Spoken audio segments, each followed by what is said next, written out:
욥기 32장 1절에서 22절입니다. 키워드는 엘리후의 난입, 우리가 취할 것, 깊어지는 마음입니다. 욥이 자신을 의인으로 여김으로 그 세 사람이 말을 그치니 람 종족 부스 사람 바라겔의 아들 엘리후가 화를 내니 그가 욥에게 화를 내면 욥이 하나님보다 자기가 의롭다 하며 또 세 친구에게 화를 내면 그들이 능히 대답하지 못하면서도 욥을 정죄함이라. 엘리후는 그들의 나이가 자기보다 여러 해 위이므로 욥에게 말하기를 참고 있다가 세 사람의 입에 대답이 없음을 보고 화를 내니라. 부스 사람 바라겔의 아들 엘리후가 대답하여 이르되 나는 연소하고 당신들은 연로함으로 뒷전에서 나의 의견을 감히 내놓지 못하였노라. 내가 말하기를 나이가 많은 자가 말할 것이요 연륜이 많은 자가 지혜를 가르칠 것이라 하였노라. 그러나 사람의 속에는 영이 있고 전능자의 숨결이 사람에게 깨달음을 주시나니 어른이라고 지혜롭거나 노인이라고 정의를 깨닫는 것이 아니니라. 그러므로 내가 말하노니 내 말을 들으라. 나도 내 의견을 말하리라. 보라, 나는 당신들의 말을 기다렸노라. 당신들의 슬기와 당신들의 말에 귀 기울이고 있었노라. 내가 자세히 들은즉 당신들 가운데 욥을 꺾어 그의 말에 대답하는 자가 없도다. 당신들이 말하기를 우리가 진상을 파악했으나 그를 추궁하는 자는 하나님이시오 사람이 아니라 하지 말지니라. 그가 내게 자기 이론을 제기하지 아니하였으니 나도 당신들의 이론으로 그에게 대답하지 아니하리라. 그들이 놀라서 다시 대답하지 못하니 할 말이 없음이었더라. 당신들이 말없이 가만히 서서 다시 대답하지 아니한즉 내가 어찌 더 기다리랴. 나는 내 본분대로 대답하고 나도 내 의견을 보이리라. 내 속에는 말이 가득하니 내 영이 나를 압박함이니라. 보라, 내 배는 봉한 포도주통 같고 터지게 된 새 가죽 부대 같구나. 내가 말을 하여야 시원할 것이라. 내 입을 열어 대답하리라. 나는 결코 사람의 낯을 보지 아니하며 사람에게 영광을 돌리지 아니하리니 이는 아첨할 줄을 알지 못함이라. 만일 그리하면 나를 지으신 이가 속히 나를 데려가시리로다. 아멘. 욥기의 마지막 주자 엘리후가 등장합니다. 엘리후는 갑작스럽게 등장하는 것 같지만 욥과 세 친구의 논쟁을 다 보고 있었습니다. 다만 그가 낄 수 없는 여지가 없어서 가만히 있었던 것입니다. 4절, 6절을 보면 엘리후가 다른 사람들보다 어렸다는 것을 알 수 있습니다. 그래서 그는 잠잠히 보고 있었던 것입니다. 7절을 보면 그는 나이가 많고 연륜이 있는 사람이 지혜를 가르칠 것이라고 기대한 것입니다. 그런데 돌아가는 양상을 보니 더 이상 가만히 있기가 어려웠습니다. 자신보다 나이가 많은 세 사람이 엘리후가 보기에 하나님을 제대로 변호하지 못하고 오히려 욥에게 밀리고 있으니 견디지 못한 것입니다. 그래서 그는 2절에 보듯이 화가 나 있습니다. 3절에 보듯이 욥이 하나님보다 자신을 의롭다 하고 세 친구는 제대로 된 대답은 못하면서도 욥을 정죄하고 있기 때문입니다. 엘리후는 욥과 세 친구 모두를 공격합니다. 8절에서 10절을 보면 엘리후는 나이가 많다고 지혜로운 것이 아니며 자신도 하나님이 주신 영을 가진 한 사람으로서 얼마든지 지혜를 말할 수 있다고 했습니다. 자신보다 나이가 많은 세 사람에게 실망한 엘리후는 이제 자신의 의견을 좀 이야기해 보겠다는 것입니다. 11절을 보면 엘리후는 욥과 친구들의 대화를 보고 들으며 기다리고 있었습니다. 그가 기대했던 것은 12절에 나오는 것처럼 친구들 중 누군가가 욥을 꺾는 것이었습니다. 그러나 그들 중 누구도 기대에 미치지 못했습니다. 엘리후는 13절에서 이렇게 말합니다. 우리가 진상을 파악했으나 그를 추궁할 자는 하나님이시오 사람이 아니라 하지 말지니라. 우리는 문제를 파악하고 욥에게 할 만큼 이야기했고 이제 남은 것은 하나님이 하실 것이라고 말하지 말라는 것입니다. 14절에서 엘리후는 이렇게 말합니다. 이제 견딜 수 없어서 이 논쟁에 자신이 참여하는 것이고 자신은 세 사람처럼 말하지는 않을 것이라고 했습니다. 15절에서 16절을 보면 세 사람은 아무 말이 없습니다. 엘리후는 이제 본격적으로 자기 주장을 말하기 시작합니다. 17절에서 20절을 보면 엘리후는 하고 싶은 말이 가득합니다. 그러나 그는 그저 자기가 하고 싶은 말을 하려는 것은 아니라고 했습니다. 그는 일종의 사명감을 가지고 있습니다. 21절, 22절을 보면 그는 하나님께 영광 돌리겠다는 단호한 결심을 내비칩니다. 만일 그가 사람 편에서 말하는 것이라면 하나님께서 그를 속히 데려가실 것이라고 선언합니다. 엘리후는 어떤 사람일까요? 엘리후를 어떤 사람으로 보아야 하는지 어려운 이유는 욥이나 새 친구와 달리 하나님께서 그에 대해 아무런 평가를 내리지 않으시기 때문입니다.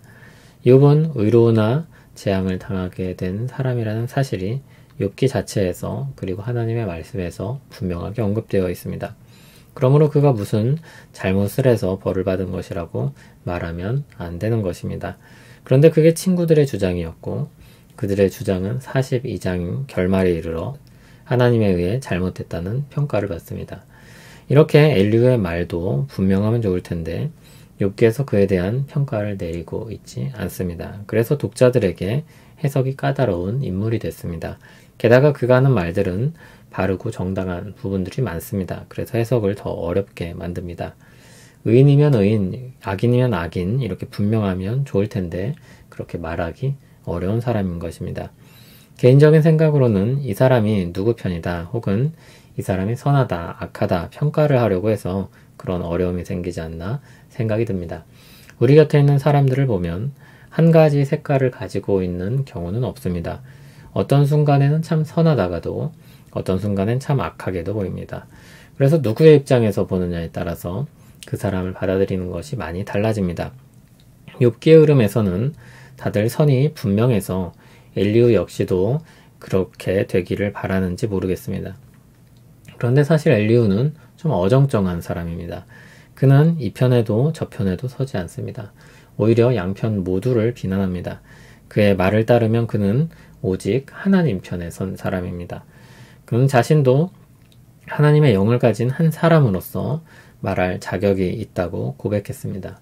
그러나 그 역시 타락한 한 사람으로서 연약성을 가진 인간이라고 또한 고백해야 했을 것입니다. 욥기에서 겸손한 사람은 아무도 없습니다. 모두 자신들이 알고 또 보는 수준에서 말할 뿐입니다. 그 결과 모두 하나님 편에서 말한다고 하는데 그들은 서로 싸우고 있습니다. 그들 모두 겸손과 사랑을 배울 필요가 있습니다. 엘리후에 대한 의구심 혹은 응원하는 마음은 결말을 향해 가면서 풀어보기로 하고 이 시점에서의 교훈을 생각해보면 좋을 것입니다.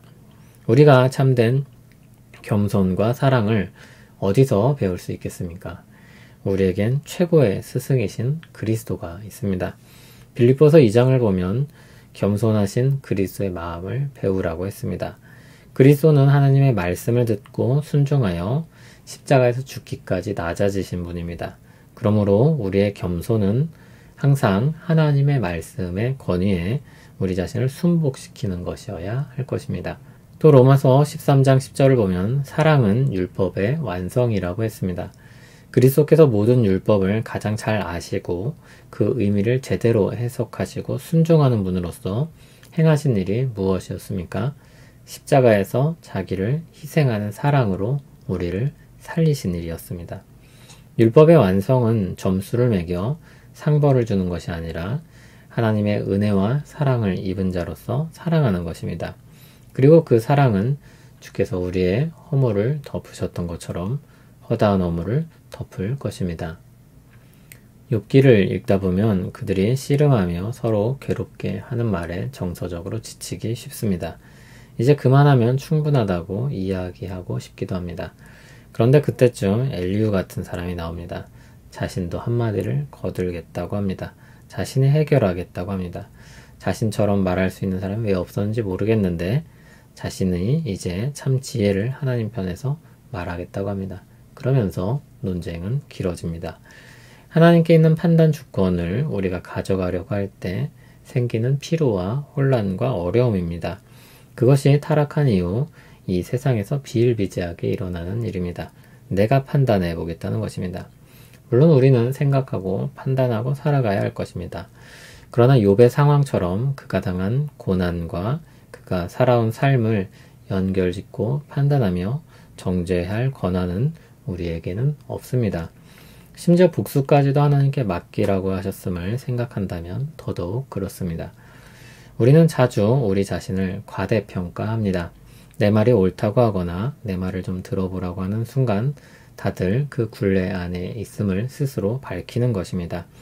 우리에게 주어진 것은 판단과 정죄가 아니라 겸손과 사랑일 것입니다. 바리새인들이 잘못했던 것을 답습하지 말기를 바랍니다. 하나님을 향한 열심이 있는 것은 좋지만 그 방향과 내용도 중요할 것입니다. 무엇에 힘쓰는 것이 더 가치가 있을지, 하나님께 기쁨이 될지 생각할 필요가 있습니다. 무엇보다 그리스도를 바라볼 때 분명 우리에게 깨달음과 새로운 삶이 펼쳐지게 될 것입니다. 우리 마음이 주를 향해 더 깊어지길 소원합니다. 우리는 피조물이며 하나님은 창조주이십니다. 우리는 하나님이 지으신 세상 속에 살고 하나님은 이 세상을 다스리십니다. 하나님의 주권에 속한 것들을 내려놓게 하시고 우리에게 바라고 맡기신 것들을 붙잡길 원합니다. 주의 말씀에 귀 기울이게 하시고 그리스도의 마음을 배우게 하옵소서. 예수님 이름으로 기도합니다. 아멘.